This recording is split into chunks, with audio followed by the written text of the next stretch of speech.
ନା ରିଭ୍ୟୁ କଣ ତ ମୁଁ କିନ୍ତୁ ଭଲ ଲାଗେ।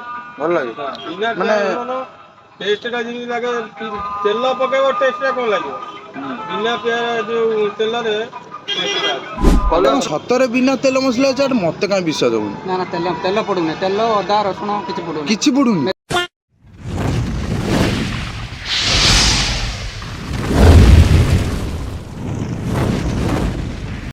ଆଜି ଆମେ ଆସିଛୁ ଗୋଟେ ଏମିତି ଜାଗାରେ ଯୋଉଠି ମିଳୁଛି ବିନା ତେଲ ମସଲାରେ ଚାଟ୍, ଫେର୍ ତାୱା ଚାଟ୍। ମାନେ କଣ ଟେଷ୍ଟ ଲାଗୁଥିବ ମୁଁ ବି ଜାଣିନି, ଖାଇଲେ ଜଣା ପଡିବ। ତା ଚାଟ୍ ହଉଛି ବାପ ଝିଅ ଚାଟ୍, ବାପ ଝିଅ ତାୱା ଚାଟ୍। ବାପ ଝିଅ ମାଂସ ମୁଢି ପ୍ରଥମ ହଉଥିଲା, ଏବେ ତାୱା ଚାଟ୍ ହଉଛି ଫେର୍ ବିନା ତେଲ ମସଲାରେ। ଆସନ୍ତୁ ଯିବା ପଚାରିବା ଟେଷ୍ଟ କେମିତିଆ କଣ। ସତରେ ବିନା ତେଲ ମସଲା ଚାଟ୍ ମତେ କାହିଁ ବିଶ୍ୱାସ ହଉନି। ନା ନା ତେଲ ପଡୁନି, ତେଲ ଅଦା ରସୁଣ କିଛି ପଡୁନି। କିଛି ପଡୁନି। ମେଥି ପତ୍ର, ଜୁଆଣି, ଡାଲଚିନି ଗୁଣ୍ଡ ଆଉ ତେଜପତ୍ର ଗୁଣ୍ଡ ହଁ ଏସବୁ ପଡୁଛି ଆମର। ଭଲ ଟେଷ୍ଟ ସେଇଥିରେ ରହୁଛି। ଚାଟ୍ ହେଇଯାଉଛି ଏତେ ସୁନ୍ଦର ଚାଟ୍। ବଢିଆ ଲାଗିବ। ଗ୍ୟାରେଣ୍ଟି ଆମର ପୁରା ଖରାପ ଲାଗିଲେ ପଇସା ଦବନି ଏଭଳିଆ ବି ଗ୍ୟାରେଣ୍ଟି ଅଛି। ଗ୍ୟାରେଣ୍ଟି ବି ଅଛି, ଗ୍ୟାରେଣ୍ଟି ବି ଅଛି। ଖରାପ ଲାଗେ ପାଟିକି, ସମସ୍ତଙ୍କ ପାଟିକି ସୁଆଦିଆ ଲାଗୁଛି। ଆଚ୍ଛା ସମସ୍ତେ କହୁଛନ୍ତି ମାନେ ଲେଖିଛି ମୁଁ ହଁ ଲେଖିଛି ମାନେ 6 ମାସ 7 ମାସ ବେପାର କଲା ପରେ ହଁ ତାପରେ ଯାଇକି ମୁଁ ଲେଖିକି ଆଣିଛି ଯେ ବିନା ତେଲ ମସଲା। ଆଗରୁ ମୁଁ ଲେଖିନଥିଲି, ବେପାର କରୁଥିଲି, କିନ୍ତୁ ଲୋକଙ୍କୁ ଭଲ ଲାଗିଲା, କିଛି କମ୍ପ୍ଲେନ୍ ଆସିଲାନି, ସମସ୍ତେ ବଢିଆ ଖାଇଲେ। ଗୋଟେ ପ୍ଲେଟ୍ ଖାଇଲେ, ତାପରେ ଦ୍ୱିତୀୟ ପ୍ଲେଟ୍ ଖାଇଲେ, ତୃତୀୟ ପ୍ଲେଟ୍ ଖାଇଲେ, କଷ୍ଟମରକୁ ଅନ୍ୟମାନେ କଷ୍ଟମରକୁ ଡାକିକି ଆଣୁଛନ୍ତି।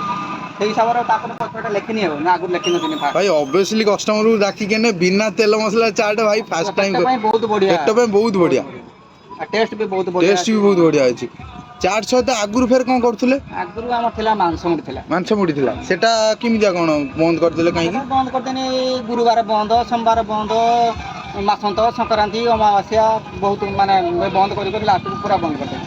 ଇଏ ଆମର ସବୁଦିନ ଚାଲୁଛି, ସବୁଦିନ ବର୍ଷା ଚାଲୁଛି। ହଉ ଖରା ହଉ, ସୋମବାର ଗୁରୁବାର କିଛି ବାର ଫାର କିଛି ନାହିଁ, ବିନା ତେଲ ମସଲା ତ ଚାଲିଛି ଆଉ। ଏତେ ଦିନ ଭିତରେ ଚାଟ୍ ଖାଇଲେ ଭିତରେ ଆଜି ମୋତେ ଜଣେ ଭାଇ କହିଲେ ବନ୍ଧ ଉପରକୁ ଯା, ସେଠି ଭଲ ଚାଟ୍ ବିକ୍ରି ହେଉଛି। ମୁଁ କହିଲି ଯିବା ଦେଖିବା, ଦେଖିଲା ବେଳକୁ ବାପ ଝିଅ ଚାଟ୍ ଲେଖା ହେଇଥିଲା ବିନା ତେଲ ମସଲାରେ ଚାଟ୍ ଦିଆହେଉଛି। କ'ଣ ଲାଗିବ ମନ ଟିକେ ଅଫସୋସ ରହିଗଲା। ତ ଆସ ଦେଖିବା ଖାଇ କ'ଣ ଲାଗୁଛି। ଏତେ କଥା ଶୁଣି ସାରିଲା ପରେ ଆଉ କ'ଣ ରହିବ, ସେଥିପାଇଁ ଆମେ ଆଣିଥିଲୁ 2 ପ୍ଲେଟ୍, ଦେଖିବା ଟେଷ୍ଟଟା କେମିତି ଲାଗୁଛି। ଦେଖାଉଛି ତ ପୁରା କଷ, ଟେଷ୍ଟ କେତେ କଷ ଦେଖିବା। ରେଡି। ଆଗରୁ କୋଉଠି କରିଥିଲେ? ଆଗରୁ ଆମର ଥିଲା କୁସୁମାର ମାଂସ ମୁଢି ବେପାର। ମାଂସ ମୁଢି ବେପାର, ସେଇଟା ତ ଭଲ ଫେମସ୍ ଥିଲା କାଳେ ମୁଁ ଶୁଣିଛି। ଫେମସ୍ ଥିଲା, କିନ୍ତୁ ସେଟା ମାନେ ଏଇ ବନ୍ଦ ପ୍ରାୟ ଟାଇମ୍ ବନ୍ଦ ରହିଲା। କାର୍ତ୍ତିକ ମାସ ବନ୍ଦ, ଗୁରୁବାର ସୋମବାର ପ୍ରାୟ ଟାଇମ୍ ବନ୍ଦ ରଖିତେ ପଡ଼ିଲା ମୋତେ। ତାପରେ ବାରର ଭଲ ଚାଲିବ, ଓ ବାରରେ ଚାଲିବନି, ଆଇଁଷ ବେପାର ନା। ଇଏ ଏ କ'ଣ ସବୁବେଳେ ଚାଲିଛି, ସବୁବେଳେ। ଏମିତି ୟୁନିକ୍ ଆଇଡିଆ କୋଉଠି ପାଇଲ? ମାନେ ମୁଁ ଗୋଟେ ଭାବିକି ଗୋଟେ କରିଦେନି, ଗୋଟେ ଘର ବନେଇ ଖାଇଦେନି, ଆଉ ଭଲ ଲାଗିଲା। ମୁଁ କହିନି ଦେଖିବା ଯଦି ଭଲ ଲାଗିଲା, ତାପରେ 2-4 ଜଣଙ୍କୁ ଘର ବି ବନେଇକି ଖୁଆଇନି।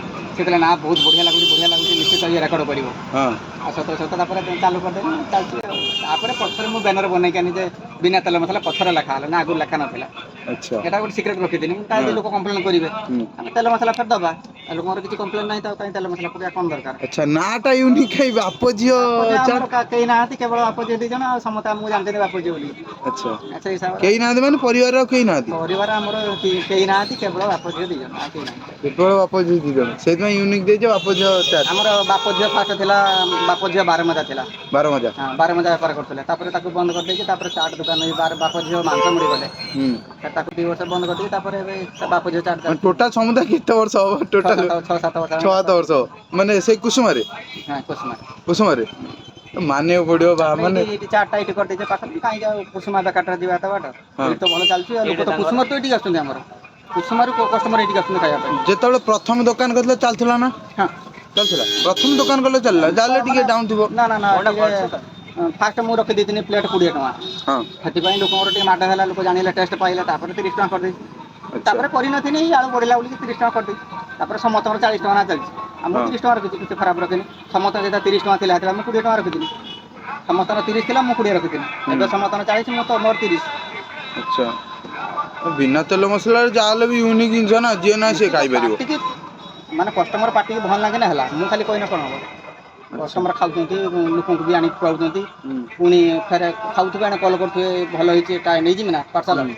ତମେ ବୋଧେ ଚାଟ୍ ଘରେ କରିଥିବେ, ଆପଣ ପ୍ରଥମେ ଝିଅକୁ ଖୋଇଥିବେ। ହଁ, ଆମେ ଖାଇଲେ, ହଁ ତାପରେ ମୋତେ ତା ଭଲ ଲାଗିଲା, ତାପରେ 4-5 ଜଣଙ୍କୁ ଖୋଇଲି, ସିଏ କହିଲେ ହଁ ନା ବଢ଼ିଆ ଲାଗୁଛି, ବଢ଼ିଆ ଲାଗୁଛି। ହଁ ତାପରେ ମୁଁ ଚାଲୁ କରିଦବ। ମାନେ ସେ ମାଂସ ମୁଢି ଥିଲା ଅବସ୍ଥାରେ ହୁଁ।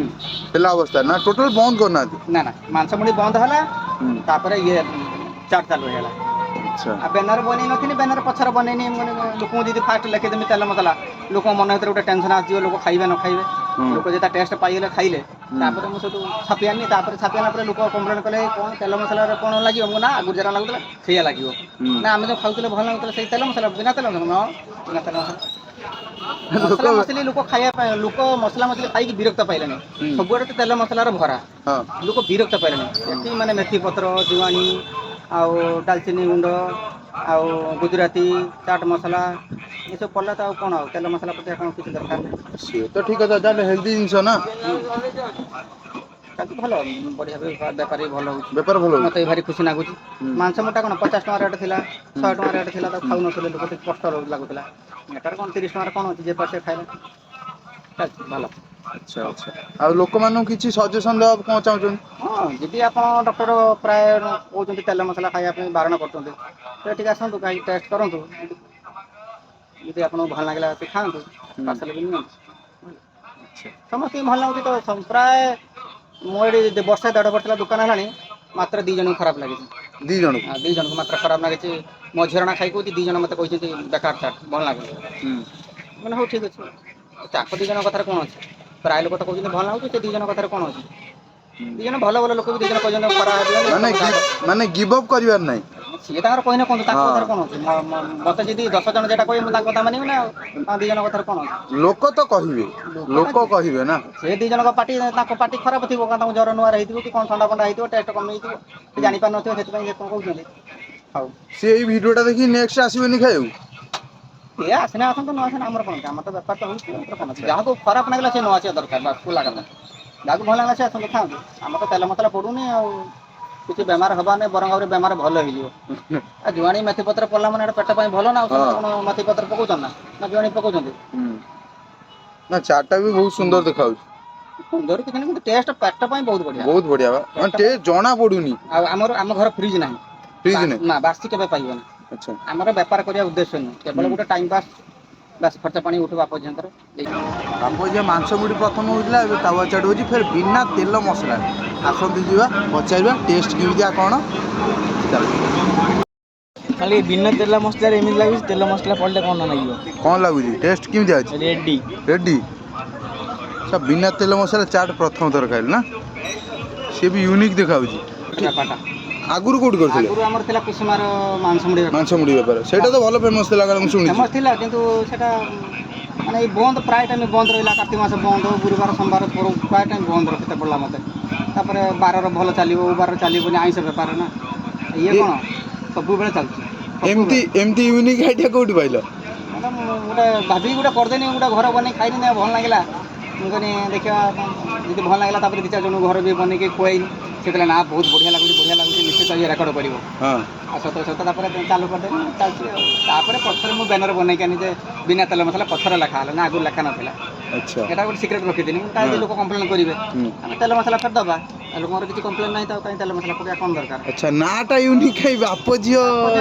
କେହି ନାହାନ୍ତି କେବଳ ବାପ ଝିଅ 2 ଜଣ ଆଉ ସମସ୍ତେ ଆମକୁ ଜାଣିଛନ୍ତି ବାପ ଝିଅ ବୋଲି ଆଚ୍ଛା ସେଇ ହିସାବରେ କେହି ନାହାନ୍ତି ମାନେ ପରିବାରର କେହି ନାହାନ୍ତି ପରିବାର ଆମର କେହି ନାହାନ୍ତି କେବଳ ବାପ ଝିଅ 2 ଜଣ ଆଉ କେହି ନାହାନ୍ତି କେବଳ ବାପ ଝିଅ 2 ଜଣ ସେଇଥିପାଇଁ ୟୁନିକ୍ ଦେଇଛ ବାପ ଝିଅ ଚାଟ୍ ଆମର ବାପ ଝିଅ ଫାଷ୍ଟ ଥିଲା ବାପ ଝିଅ 12 ମଜା ଥିଲା 12 ମଜା 12 ମଜା ବେପାର କରୁଥିଲା ତାପରେ ତାକୁ ବନ୍ଦ କରିଦେଇକି ତାପରେ ଚାଟ୍ ଦୋକାନ ବାପ ଝିଅ ମାଂସ ମୁଢ଼ି କଲେ ତାକୁ 2 ବର୍ଷ ବନ୍ଦ କରିଦେଇକି ତାପରେ ଏବେ ବାପ ଝିଅ ଚାଟ୍ ଟୋଟାଲ ସମୁଦାୟ କେତେ ବର୍ଷ ହବ ଟୋଟାଲ 6-7 ବର୍ଷ ମାନେ ସେଇ କୁସୁମାରେ କୁସୁମାରେ ମାନିବାକୁ ପଡ଼ିବ ମାନେ ଏଇଠି ଚାଟ୍ଟା ଏଇଠି କରିଦେଇছে ପାଖରେ କାହିଁକି ଆଉ କୁସୁମା ବେକାରଟା ଯିବା ଏତେ ବାଟ ଏଇଠି ତ ଭଲ ଚାଲୁଛି ଆଉ ଲୋକ ତ କୁସୁମାରୁ ତ ଏଇଠିକି ଆସୁଛନ୍ତି ଆମର କୁସୁମାରୁ କଷ୍ଟମର ଏଇଠିକି ଆସୁଛନ୍ତି ଖାଇବା ପାଇଁ ଫାଷ୍ଟ ମୁଁ ରଖିଦେଇଥିଲି ପ୍ଲେଟ୍ 20 ଟଙ୍କା ସେଥିପାଇଁ ଲୋକଙ୍କର ଟିକେ ମାଡ଼ ହେଲା ଲୋକ ଜାଣିଲେ ଟେଷ୍ଟ ପାଇଲେ ତାପରେ 30 ଟଙ୍କା କରିଦେଇଛି ତାପରେ କରିନଥିଲି ଆଳୁ ବଢ଼ିଲା ବୋଲି 30 ଟଙ୍କା କରିଦେଇଛି ତାପରେ ସମସ୍ତଙ୍କର 40 ଟଙ୍କା ଚାଲିଛି ଆମର 30 ଟଙ୍କା ରଖିଛି କିଛି ଖରାପ ରଖିନି ସମସ୍ତଙ୍କ ଯେତେ 30 ଟଙ୍କା ଥିଲା ହେତେବେଳେ ଆମେ 20 ଟଙ୍କା ରଖିଥିଲି ମୋ ଜୀବନରେ ମୁଁ ସତରେ 15-20 ଜାଗା ଚାଟ୍ ଭିଡ଼ିଓ କରିଛି କିନ୍ତୁ ଏମିତି ବିନା ତେଲ ମସଲା ଚାଟ୍ ମୋ ଜୀବନରେ ମୁଁ ଖାଇନି ମୁଁ ଘରେ ବି ଖାଇନି କି ମୋ ଜୀବନରେ ମୁଁ ଦେଖିବି ନାହିଁ ଏଇଟା ମୁଁ ପ୍ରଥମ ଆପଣମାନେ ଯଦି ଦେଖିବେ ସତରେ କହୁଛି କମେଣ୍ଟ କରି କହିବେ ଆଉ ଆକୁ ଆସିକି ଖାଆନ୍ତୁ ଦେହ ପାଇଁ ବି ଭଲ ମୁଁ କହୁଛି ମୁଁ ଜିମ୍ ଯେହେତୁ ଯାଉଛି ମୁଁ କହୁଛି ମୋ ଦେହ ପାଇଁ ଭଲ ତେଲ ମସଲା ବିଲକୁଲ ନାହିଁ ବହୁତ ଘରୋଇ ଜିନିଷ ଅଛି ମସଲା ମସଲି ଅଛି ଯେହେତୁ ମୁଁ କହୁଛି ଆପଣ ଆସିକି ଥରେ ଟେଷ୍ଟ କରନ୍ତୁ ତାପରେ ମୋତେ କମେଣ୍ଟରେ କହିବେ ଯାହାର ଚୁଇଁ ଆମେ ଏତେ ଜାଗା ଫୁଡ ବ୍ଲଗିଂ କରିଛେ ଏତେ ଜାଗା ଚାଟ୍ କରିଛେ ତ ଏଇଟା କେମିତି ଲାଗିଲା ମତେ କହନ୍ତି? ଏଇଟା ସତରେ ମୁଁ ଦିଲରୁ କହୁଛି ବହୁତ ଭଲ ଲାଗିଲା। ବିନା ପିଆଜ ରସୁଣ ନା ସରି ବିନା ତେଲ ମସଲାରେ ଚାଟ୍ ତିଆରି ତମେ ହଉଛି। ଟିକେ ଓଲଟେଇ ଦଉଛ ଆଉ। ଆଉ କଣ କରିବା ଚାଟ୍ ଟା ଖାଇସାରିଲା ପରେ ତ ସବୁ ବଦଳି ଯାଉଛି ଆଉ। ଆଚ୍ଛା। ବିନା ତେଲ ମସଲା ପିଆଜ ସବୁ ଆଇଁଷ ବି ହେଇଯାଉଛି। ଆଉ କଣ କରିବା ଚାଟ୍ ଟା ତ ଭଲ ଲାଗୁଛି।